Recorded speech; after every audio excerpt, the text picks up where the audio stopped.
네, 먼저 이 썸네일을 클릭해서 들어온 분들께 드리고 싶은 말씀이 있어요. 여러분, 모두가 꼭 스피치 강사처럼 아나운서처럼 말을 잘해야 될까요?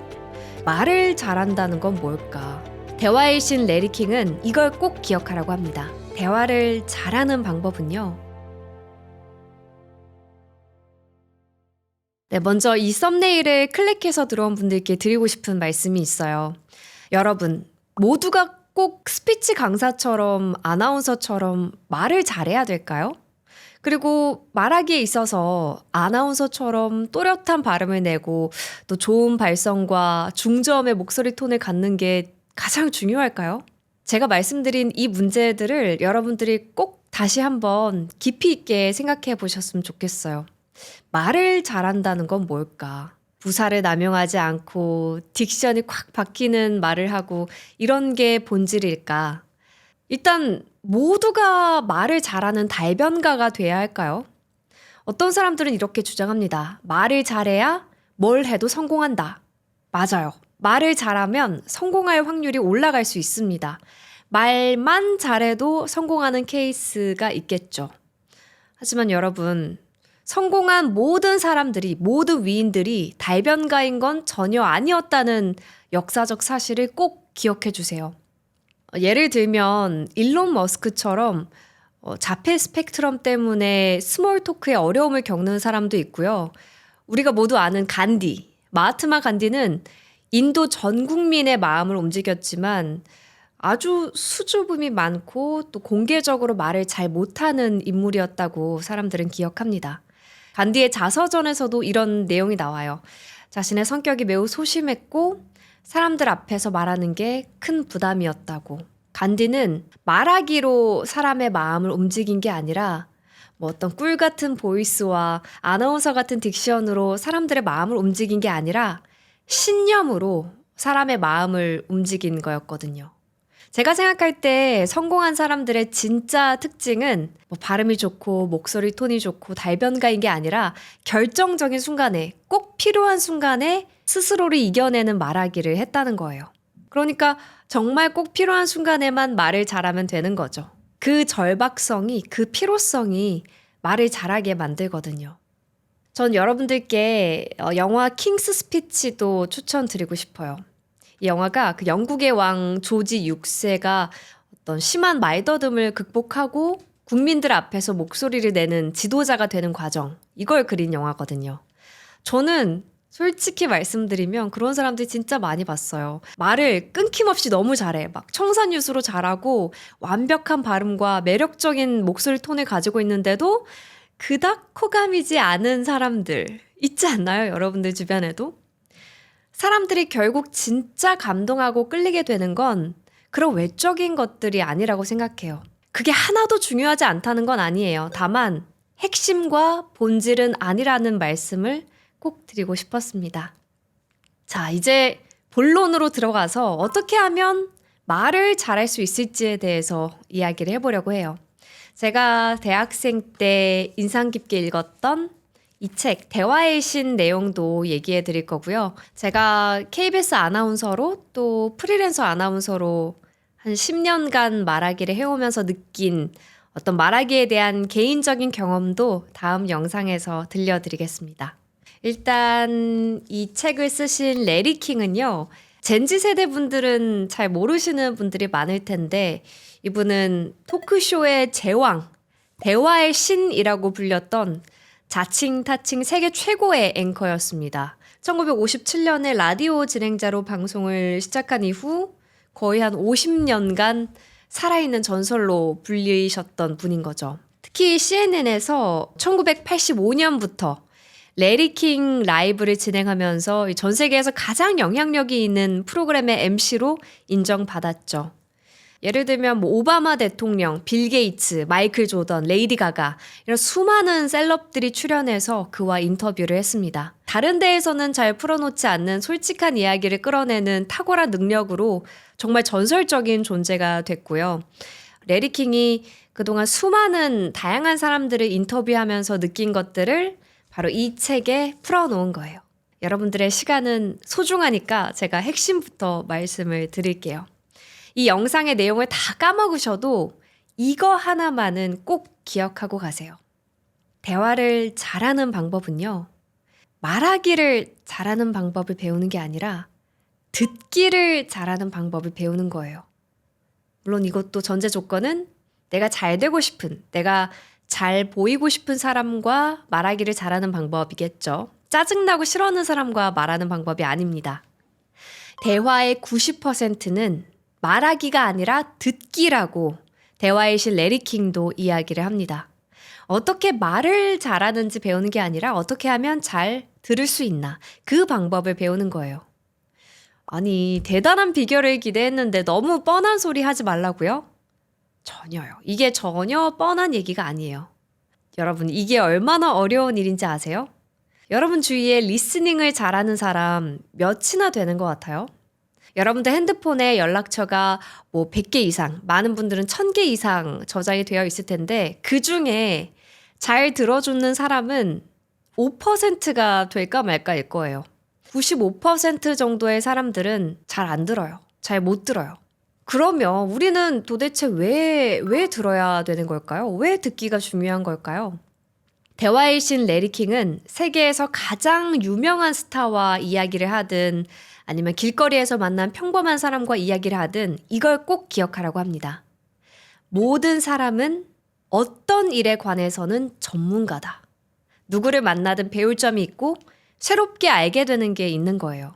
그러니 타인과 대화할 때 항상 그런 전문성을 존중하라고 조언합니다. 존중받고 있는지 아닌지 상대방은 바로 느끼니까요. 자, 그렇다면 경청은 남을 위해서 희생하는 시간이 아니에요. 나를 위해서 듣는 거죠. 모든 사람은 한 분야의 전문가예요.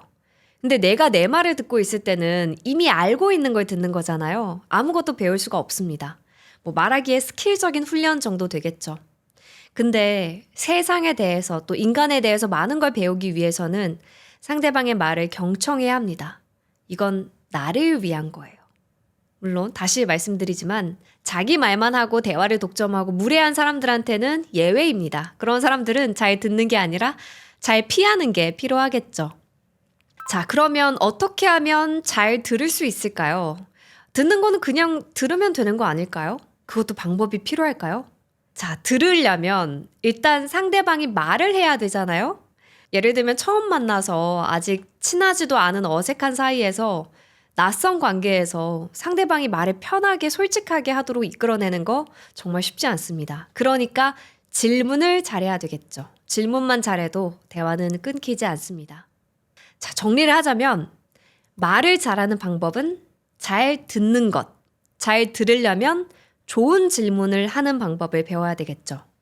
좋은 질문은요, 상대방에 대해서 진심으로 궁금해하고 진심으로 관심을 가지는 거에서 시작해요. 그래야 듣는 사람 입장에서도 뻔하지 않고 새로운 질문이 나올 수 있거든요.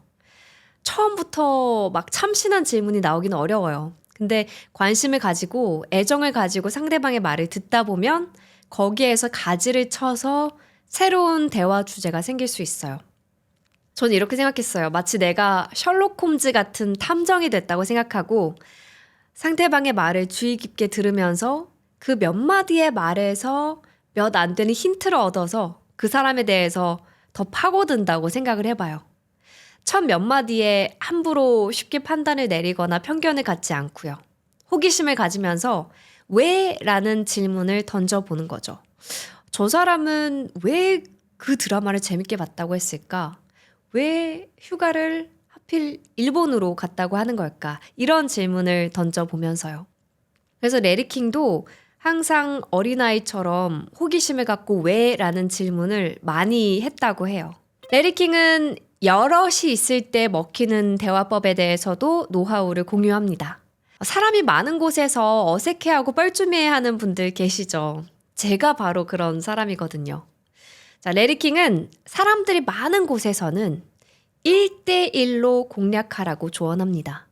저는 모임에서 그래도 4명까지는 괜찮은데 한 5명 정도부터는 좀 긴장이 되더라고요. 이렇게 편치는 않아요. 그럴 때 저도 주로 1대1로 소통을 하려고 해요. 모임의 규모에 위축되지 말고 1대1로 대화를 나눌 만한 상대를 찾아보는 게 좋습니다. 오늘 모임에서 친한 사람 딱 한 명만 만들고 가자. 이렇게 작은 목표를 세워보는 거죠.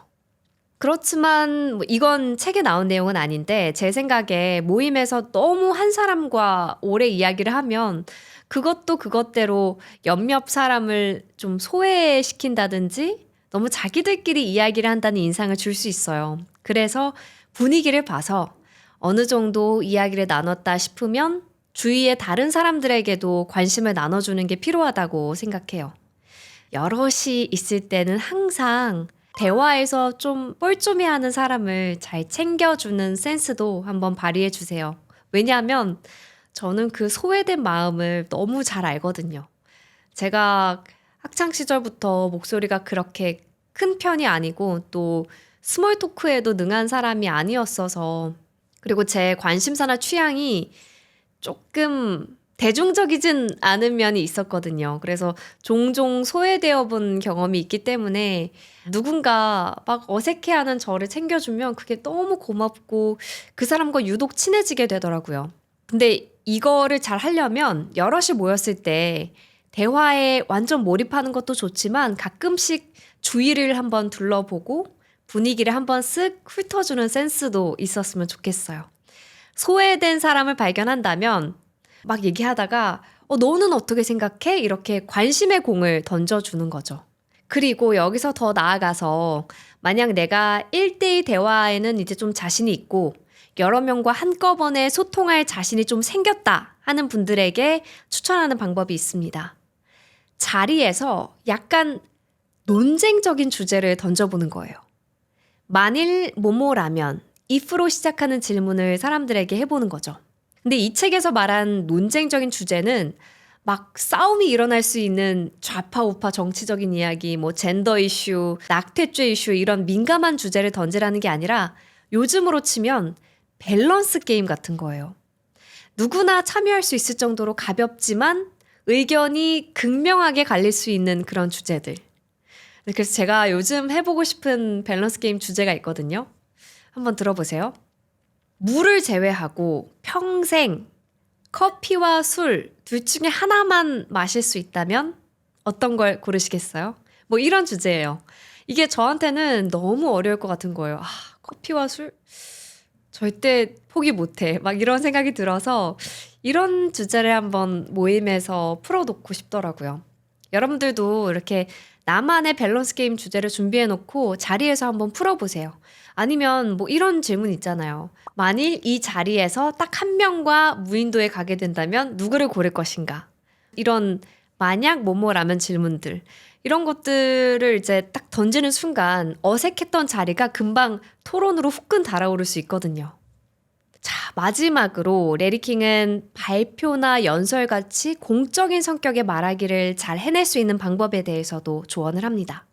첫 번째, 내가 가장 잘 아는 것에 대해서 말하는 거예요.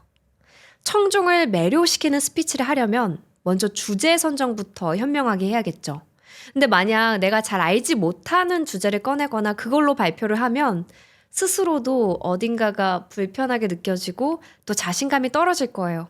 그럼 보는 사람들도 그걸 다 느끼거든요. 내 행동이 어색해 보이고 왜 저렇게 굳어있지? 라고 생각할 수 있어요. 내가 잘 아는 거에 대해서 이야기를 해보라고 하면 10살짜리 어린아이도 말을 잘할 수 있을 거예요. 두 번째, 명연설은 모두 짧았습니다. 많은 사람들 앞에서 이야기를 할 때는 짧고 간결하고 쉽게 가야 합니다. 많은 사람들이 모여있을 때는 집중력이 더 잘 흩어지게 되거든요. 에이브라함 링컨도 그 점을 잘 알고 있었던 사람이었습니다. 링컨의 그 유명한 게티스버그 연설을 아시나요? Of the people, by the people, for the people 이라는 문구가 탄생한 명연설이죠. 근데 이 명연설은 몇 분짜리였는지 아세요? 5분이 채 걸리지 않았다고 해요. 그때 당시에 링컨의 앞차례에서 연설한 사람은 2시간이 걸렸대요. 근데 그 사람이 당대에 가장 인기 있던 연설가 에드워드 에버레트의 연설이었는데 대중은 과연 누구의 연설에 더 환호했을까요? 어떤 연설이 더 임팩트가 있었을까요? 여러분들 다들 에드워드 에버레트란 분의 이름 처음 들어보죠? 하지만 링컨은 우리 모두가 아는 위인이 됐죠.